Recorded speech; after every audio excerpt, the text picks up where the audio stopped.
Welcome! Today I am finalising my paint colours for the bedroom and the shower room. I'm sitting in the unfinished bedroom currently. I have come to the conclusion, however, that I absolutely hate picking paint colours, which might surprise you because I love interior design, I love interiors, I love styling. But every time I come to pick paint colours, I seem to have some paint colour paralysis. I've been giving this lots of thought, and here's my thoughts on the matter. I've always thought that paint was like a little black dress until you put on jewellery and heels and makeup and do your hair. It's just a little black dress, not a lot to talk about really. But then actually, going through this process, I've realised that paint is like skin.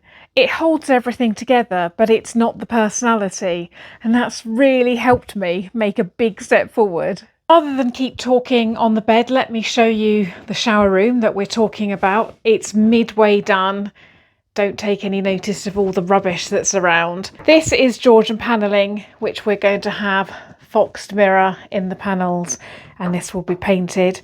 The shower, we need to get a lovely shower curtain there. We were hoping not to have to get a shower curtain, but it is going to be a necessity. The lovely sinks that were reclaimed from an old mill. There'll be a different toilet there and a cistern. Mirrors.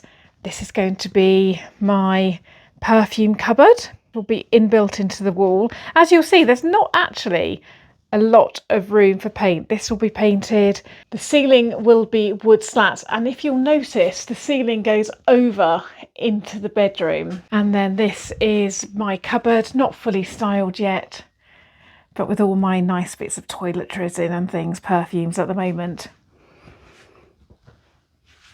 That's one of the rooms that we're talking about.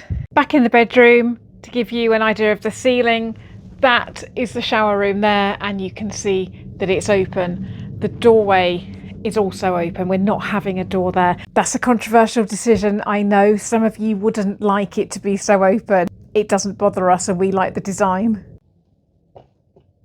Another thing that experts tell you when you're considering your interior design choices is to look in your own wardrobe. Well, I've done that. Black and white, red, black and white again, slightly different tones, black with red and hot pinks, more black, more black, more black. That doesn't seem to be helping me. And black, red, hot pinks, bright colours don't necessarily feel as though they fit comfortably with the cottage. I do know that black creeps into lots of my accessories though. Having established that the house has its own personality and isn't going to adopt my own personal style for its interiors, I now need to work out the colour personality of my own cottage. It was built in 1701. The bluey black door looks lovely with the Norfolk bricks. Cobbles are a regular thing in Norfolk cottages, and as you can see, it's got quite an orangey hue with pink in it. There's definitely pink here. The outside is the starting point, but let's go and have a look at some features inside. We're now in the living room because this is a really good example of how the outside is inside as well, with natural materials. We've got this lovely exposed fireplace with more of the Norfolk red bricks. They're not really red, are they? They are more orangey toned. Lovely beam, oak beam. And on the floor, we've got pavement tiles, which again are synonymous with Norfolk cottages. You can really see salmony, pinky, apricot-y hues coming out of there. Not my personal colours at all. It's definitely becoming clearer why I've been struggling to pick colours for the cottage. The cottage colour personalities are completely different to my own personal style. There's so many other things that I've had to take into consideration. This cottage, built in 1701, has really low ceilings and very small windows. It's dark. At the end of the day, at about 4 or 5 o'clock, the light will come in and shine on this area and it will be amazing. But it's very difficult to read in here without good reading lights. This part of the cottage is old. The new extension, we have skylights and big windows and it's flooded with light, which is really, really good. But I do want to carry across the colour theme from the old part of the cottage through to the new to have some consistency. There's so much to think about. Fortunately, at some point during the last 10 years whilst living here, this fabric has come into my life. It's called Beauvenet by Sanderson. I cannot find any more, which is such a shame because I would love to have it made into a cushion. Oh, there's so many holes in it that I don't think I can actually do anything with it. And despite me looking and looking and looking, I just can't find any more. Although the other day I posted something on Instagram and one of my followers contacted me and said that the back of her sofa was covered in this and she'd found it in a charity shop. There is hope for me yet that maybe one day I'll find some more. Anyway, I digress. Back to the point. This fabric is brilliant. It is such a piece of inspiration. The colours perfectly suit the personality of the cottage. If I put this up here, hook that around there, it just looks brilliant. It looks brilliant against the light, against the brickwork, against the oak. It's got that right vintage feel. It's got some lovely, lovely colours. So when I'm looking to pick colours, I use this as inspiration. I'm not looking for florals. I'm not looking for specific colours that are in here. But if I can put a paint sample on here and it just looks as though they're in harmony, I know that I'm on the right track. It works just the same if I throw it on the floor.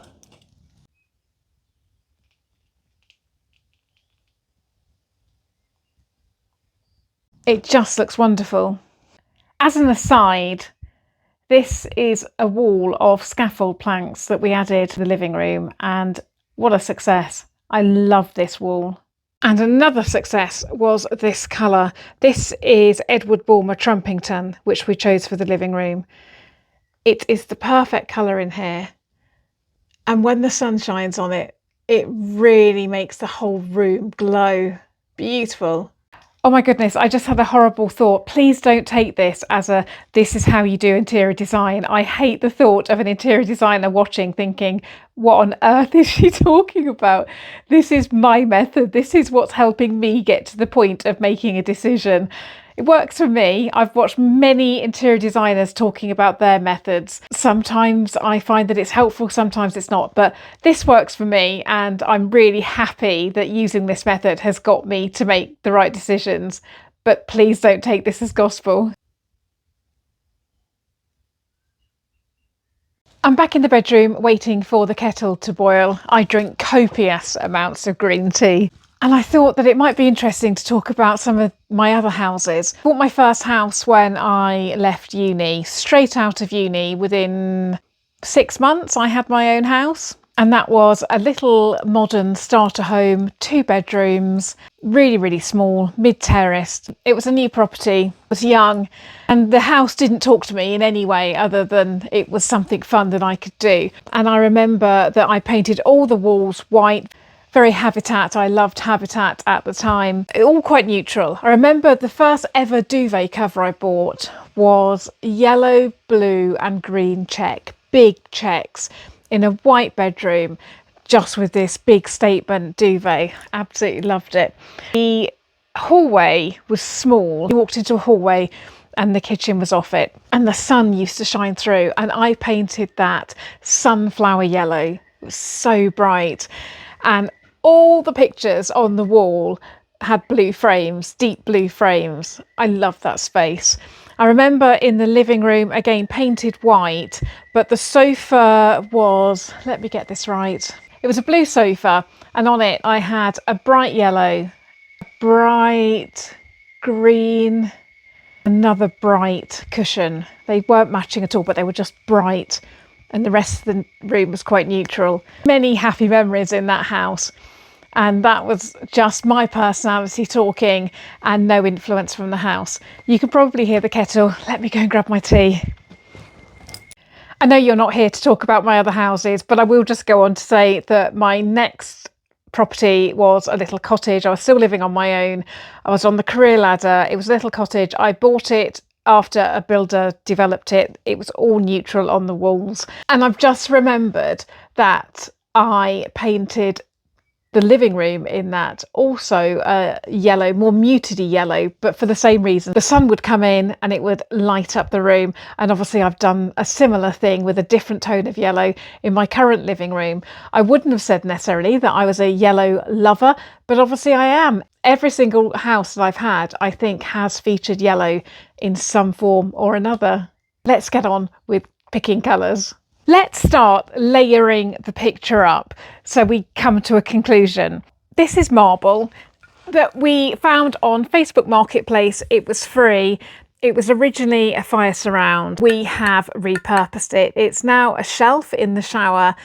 There's a little ledge on the outside of the shower which I can put vases of flowers on. The sinks also sit on some marble as well. It's got a lovely vein to it. It's a really nice off-white. That's a really good starting point. Then we have the terrazzo floor tiles. We looked and looked and looked at tiles and then decided that it was an investment worth making. We didn't want to compromise at all because, quite frankly, these are not going anywhere. Whilst we live in this house, these will stay. Even though they're not anywhere near the Edward Bulmer Trumpington colour, it has got the mustardy ochre flecks in.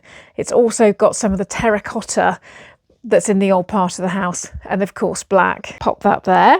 The shower and the taps are brass. I'll add that in to represent brass. I'll show you the floor that we've picked for the bedroom because obviously there's no door and the ceiling links the two rooms together. We've chosen this.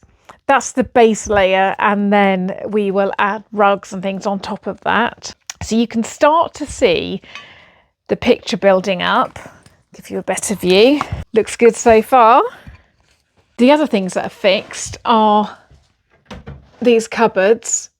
I'm not going to paint these. I'm going to leave them in their natural state. I think it's nice to have some natural wood. That won't change either, nor will this. This will be left as well. This has been oiled.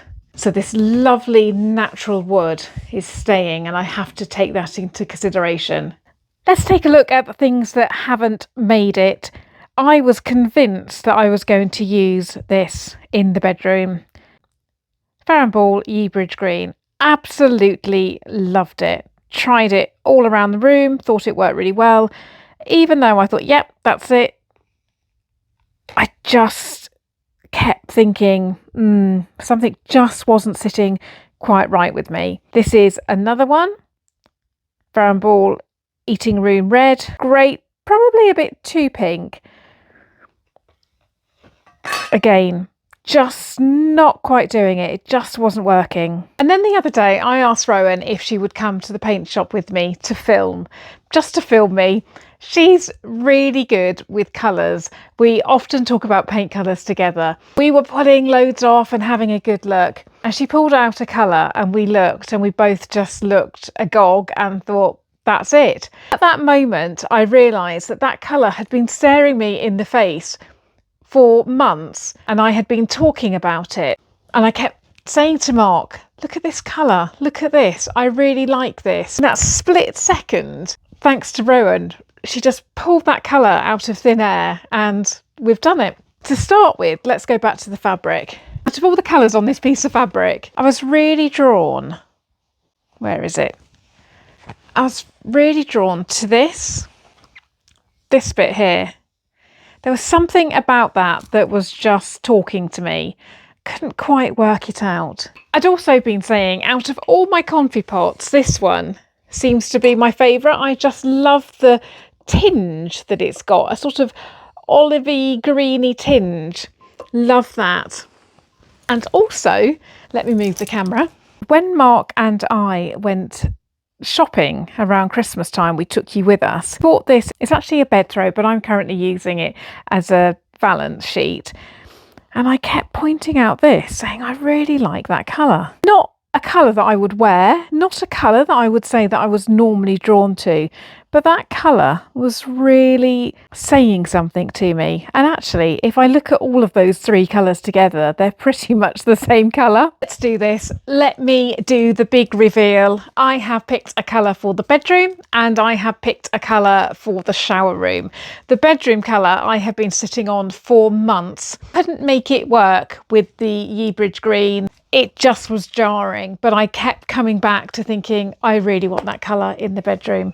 So, bedroom first. I am going for Roos from the Paint and Paper Library, a really lovely dusky pink, which will sit very nicely next to that. And then, drum roll,